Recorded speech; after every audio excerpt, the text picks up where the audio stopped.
It's kind of hard to believe that the Ford Bronco was debuted about a year and a half ago. And since that fateful day in July, there's been so many production issues and hype that this thing almost became an icon before it was even really released to the public. However, this much clout around a vehicle before it even gets into consumers' hands is a recipe for disaster. Most of the time, they just can't fulfill everything that we were hoping for. In this case, the Bronco has more than exceeded my expectations, and they really wound up making something very special.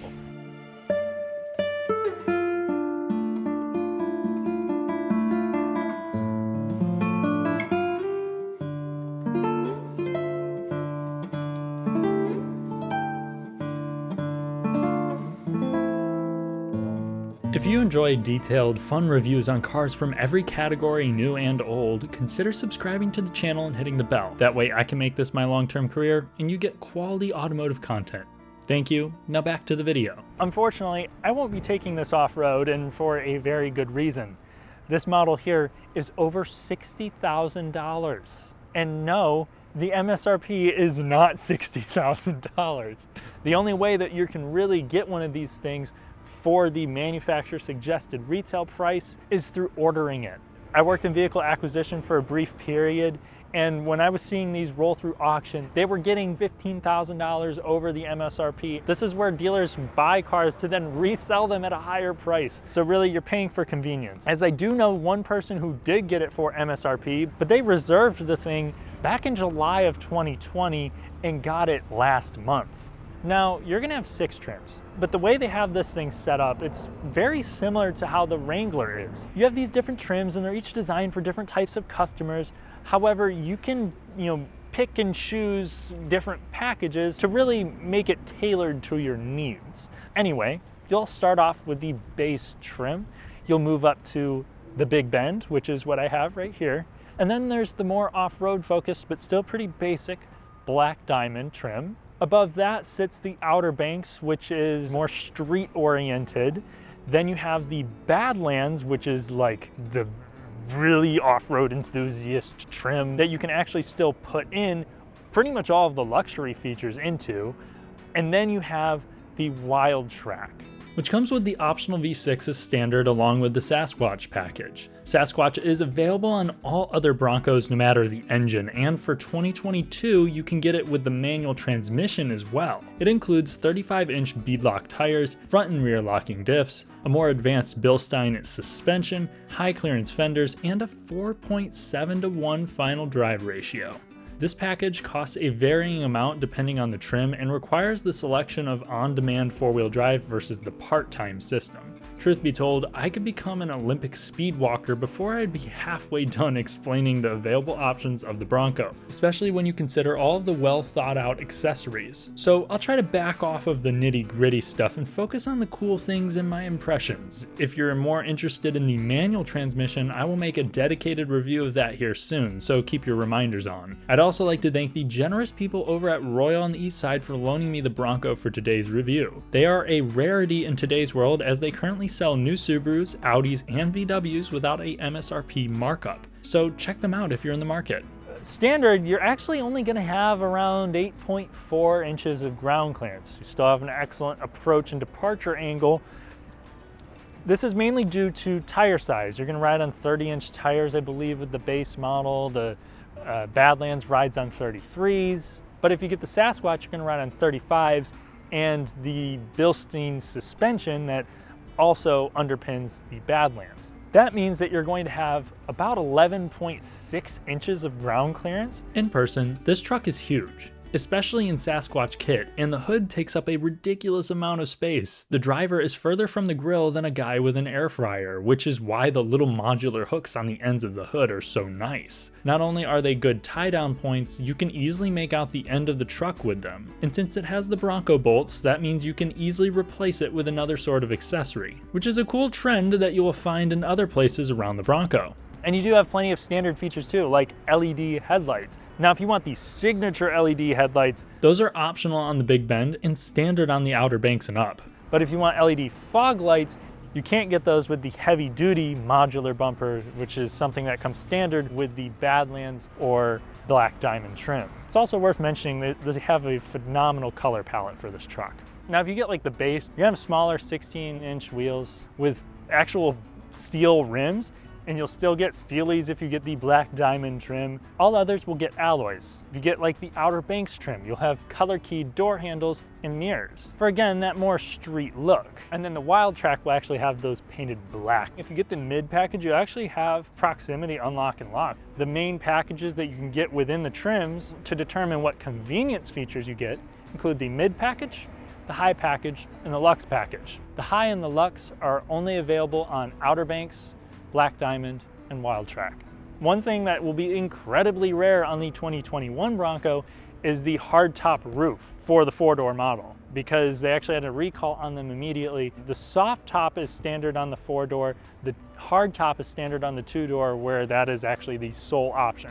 If you plan on thrashing your $60,000 Bronco, I'd probably swing for the Black Diamond or Badlands that give you standard rock rails and full vehicle bash plates to cover the important stuff. A front skid plate is available on all other trims. Overall, I absolutely love how this truck looks. It's clean, it has the right proportions, with character that draws from the past but looks futuristic. Except this is all subjective, so let me know what you guys think in the comments. The one thing that I'd actually probably change, and there are actually different badges made for this, is the little side logo here. It's just kind of like a little sticker on there. I'd probably just strip that off or replace it with something that's a little bit better looking. Around back, you'll have available parking sensors, a standard backup camera, and LED taillights. And to help make sure you don't buck up your Bronco, Ford gives high package buyers a 360 view camera. Plus, for 2022, a slide out tailgate will be available, and Ford has confirmed there will be a Bronco Raptor.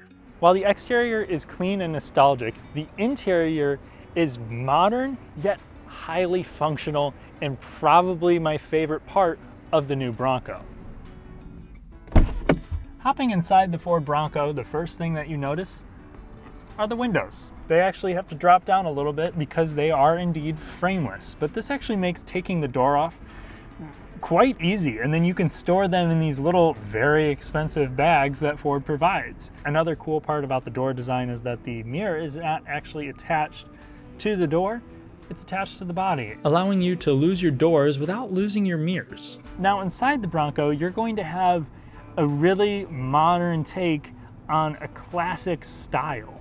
Everything is very upright and has testosterone, yet it's still a pretty contemporary design, especially if you get that giant 12-inch screen, which base you're going to have an 8-inch screen. Both of them come with Ford Sync 4, which is a phenomenal system. Apple CarPlay and Android Auto comes standard on every model, but you will have to jump to the high package for that 12-inch screen, which has a great resolution, good colors. Unfortunately, the base 6-speaker system could be outshined by an iPhone 4 at full volume in a cup. Okay, I'm exaggerating, but it is tolerable at best. The Luxe package's Bang & Olufsen system is leagues ahead of this, but that's also not going to overly impress anyone. Speaker placement isn't great due to no speakers on the doors and no roof pillar, which does make for a cool top-off driving experience at least. But everything that you're going to interact with is nice. The steering wheel here is leather on the Big Bend, and it feels great in the hand.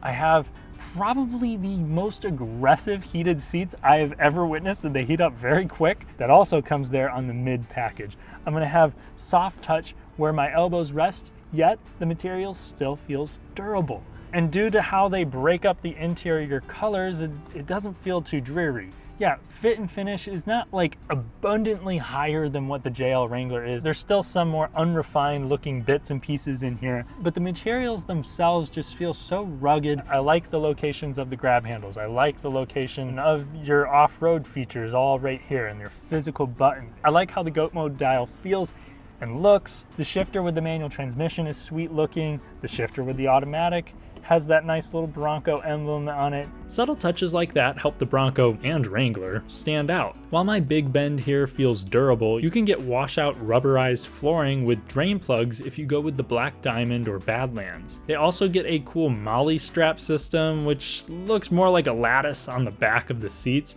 where you can attach various things. While available on all, Badlands, Black Diamond, and Wild Track get 6 pre-wired auxiliary switches, which is a great addition for off-road enthusiasts, as the sketchiest electrical work imaginable can be found in Jeeps with aftermarket equipment. The HVAC controls are all physical and they look pretty simple, but they have decently satisfying notches and clicks to them to where it still feels like an expensive product, which in a lot of cases it is, especially right now. Standard on all Broncos include power mirrors, power locks, and a digital gauge cluster that works pretty well. It's not the most in-depth, there's not a ton of features built into it, and it's not too overwhelming, and they did include an analog speedometer there just in case you need it. Now there are a few options for seats. Standard, you will have cloth seats. A sweet marine grade vinyl comes on the Badlands, and a leather is available on upper trims too. That includes power adjustment.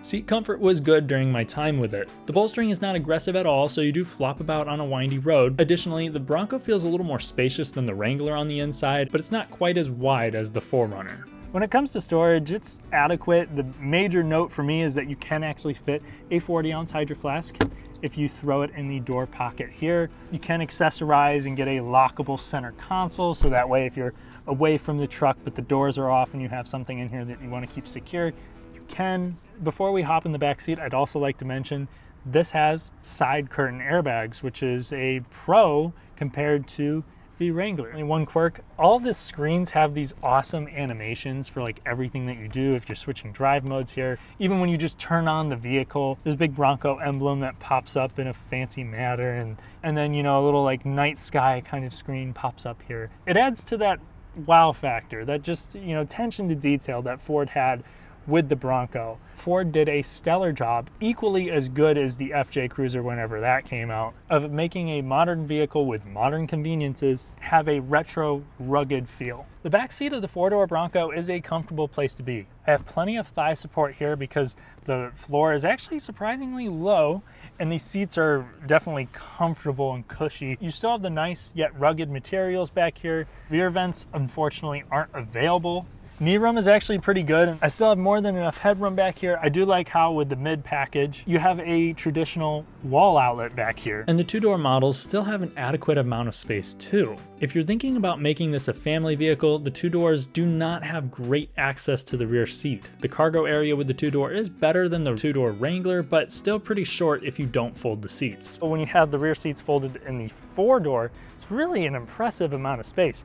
The only unfortunate thing here is that this is pretty much how you access it. You just grab right here and you can pull this up to here. You can prop it up like this, but yeah, if you want a more practical cargo area, going with a hardtop model when you can is worth it. But they do come with a rear defroster as well, which is nice. This is just vinyl. A hitch is available, but the max towing capacity of both the 2-door and the 4-door is 3,500 pounds regardless of engine or transmission. But now that we've gone through the interior and exterior of the Ford Bronco, it's time to take it out on the road to find out if this is really that much better than the Wrangler when it comes to on-road dynamics.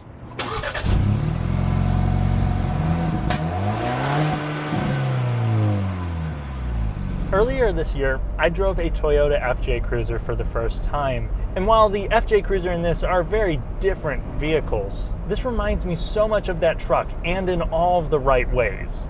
Under the hood of this one is a 2.3 liter inline 4 turbocharged direct injected or EcoBoost engine. It makes 300 horsepower and 325 pound-feet of torque on premium fuel. However, it is just fine if you throw regular fuel in. You'll just be making about 275 horsepower and 300 pound-feet of torque. Now here we have this paired up to a 10-speed automatic. Now there's also a 2.7 liter V6 turbocharged direct injected EcoBoost engine. However, that one also has port fuel injection to help keep the valves clean. It's the same engine that's in the F-150, whereas this engine is thrown in the Ranger. The V6 puts out 330 horsepower and 415 pound-feet on premium, making the 2-door 2.7 liter a little torquey monster, especially since you can get that on the base trim. It is also the sole option for the Wild Track, but I might go with the 2.3 liter because unlike the Ranger, the standard transmission with the Bronco 4-banger is a 7-speed manual, which includes a crawler gear and is not available with the V6. Again, I will have a full review of a Bronco Badlands with this transmission here soon. In short, this is the best stick shift in any new four-wheel drive SUV or truck in the United States. There are reasonably short throws that provide a reassuring thunk into each gear, but there's not a whole lot of feedback. The clutch is easy to modulate with enough weight to avoid that simulation feeling that I get with a lot of new cars, but not enough resistance to make it annoying. And the manual comes with a 4.46 to 1 final drive ratio, or 4.7 to 1 with the Sasquatch, and this makes for a lively driving experience. Subscribe for my full 7-speed review. To get the last bit of numbers out of the way, base 10-speed cars get 3.73 gearing, or 4.27 if they get the locking rear differential, standard on the Black Diamond, Badlands, and Wildtrak. But do remember, when you spec larger tires and more aggressive gearing, the gas mileage will drop quicker than Tesla stock after Elon Musk tweets about grapes or bears or weed or something. Now let's see what it can do to 60. We're gonna, turn on the vehicle. This has auto stop start. There's a button to deactivate it, but that's standard even if you get the manual transmission. Also shut off AC. So basically you'll have your normal, your eco, your sport. Then you'll have a slippery mode, a more mild off-road mode, and then mud and ruts and sand, which both of those are gonna throw it into four-wheel drive automatically. I'm gonna just put this in sport, then I'm gonna shut off traction controlled.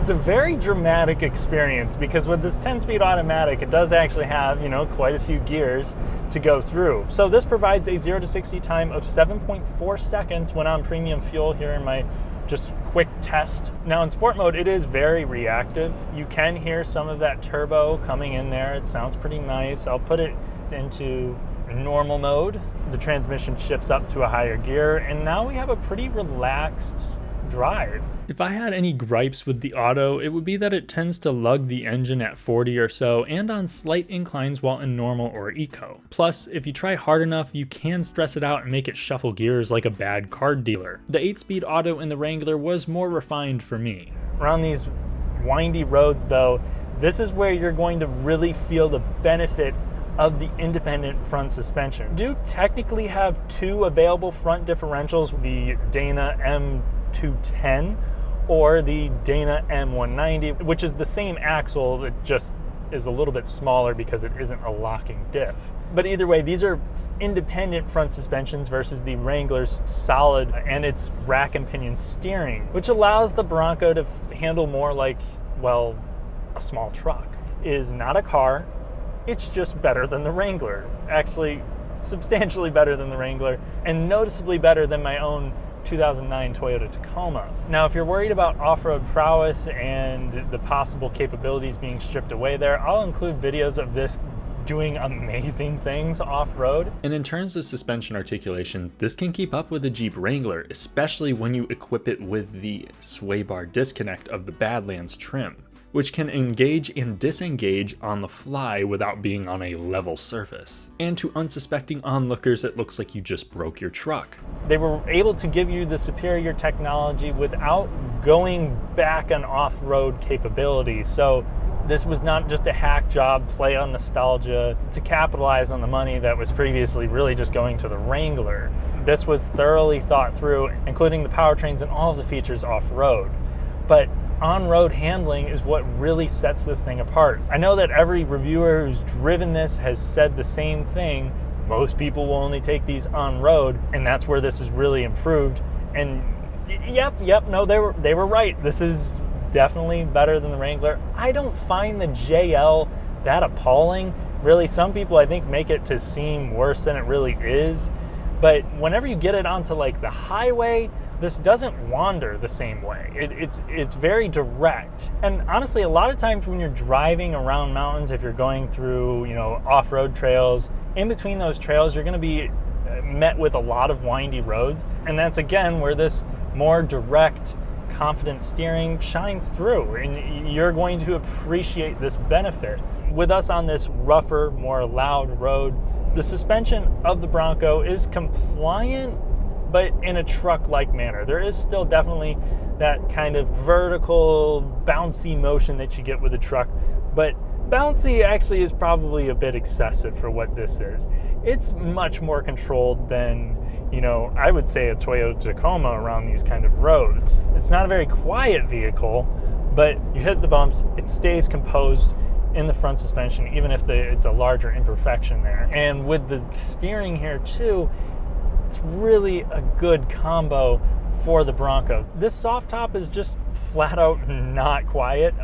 You get into it, you notice it, and that's what you have to expect. It really, if you're coming from things like a Toyota 4Runner or really any vehicle with a fixed roof, you're probably going to get in this and try to roll up the windows a couple times before you get used to it. The hardtop will definitely be better, but I still won't expect the world from that. But Ford at least offers additional sound deadening for the hardtop, but that doesn't help that this thing has a faint whistling noise going on at speed. Some think this is from a hood seal, maybe it's the mirrors, or it could be the grille too, but Ford is addressing it apparently. Now for four-wheeling stuff. If you're really serious about outdoor adventures, I would really consider either the Black Diamond or the Badlands trim with that trick disconnecting sway bar. This gives you crazy articulation up front. The Badlands also gives you a locking front diff and the same suspension as the Sasquatch. Standard on every trim with the automatic is Trail Turn Assist, which at low speeds brakes the inner rear wheel while turning off-road to get the truck around tight corners. Standard on every V6 model is one pedal driving mode, which helps you focus on one less thing on the trail, but I'd still pick the manual when off-road for that nasty 95:1 crawl ratio compared to the best of the automatic, which is 68:1. Lastly, the aforementioned GOAT dial selects from 5 to 7 modes depending on trim, and they can manipulate the truck's traction systems and powertrain to fit the situation.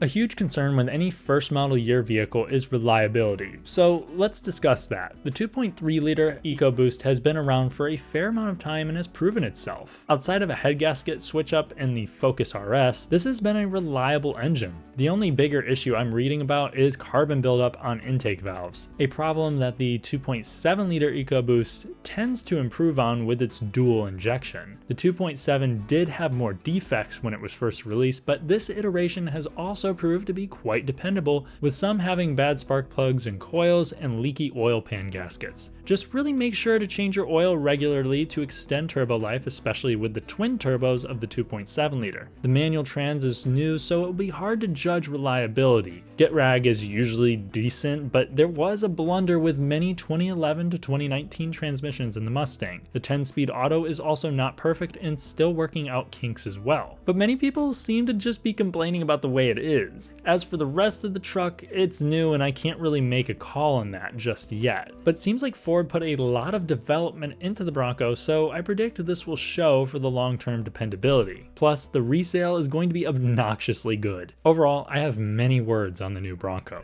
This kind of is to the JL Wrangler what the FJ Cruiser was to the JK Wrangler, if that makes any sense. This provides all the capability you could desire from a new SUV, just like the Toyota did back then. It also provides a more refined driving and interior experience than the Wrangler while still having emotion. But Ford did way more than even Toyota. Not only does this give you a true open-top experience, it is way more configurable with a plethora of options. This went above and beyond what was needed. And I'm not saying it's perfect. That now resolved whistle could get extremely annoying, and other owners have reported more rattles as well. The gas mileage is laughable depending on your spec. The frameless windows feel fragile, the bass sound system could be matched by a couple Bluetooth speakers, and if you don't watch yourself before dealer markups, you can hit 50 grand very fast. But you can also keep it affordable too, and you get a lot for your money either way. The Bronco is everything that it needed to be, and it's also the perfect example to other automakers on how to resurrect a nameplate. Not only did Ford succeed at that, they made an icon, something with its own personality that can be manipulated to fit each owner. If you're looking for a hardcore off-road truck or just a lifestyle SUV that can handle whatever you throw at it, the Bronco is easily my favorite option in the class. I'd only steer you away if you want to play it safe in terms of reliability. Thanks for watching. My success within the YouTube algorithm is partially based on likes, so if you enjoyed the video, hit the thumbs up, subscribe, and click the bell to know when I release another video like the Bronco 7-speed review. See you in the next one. Now we are going to take this out and give it a Doug score. All right, I'm too fried to do this.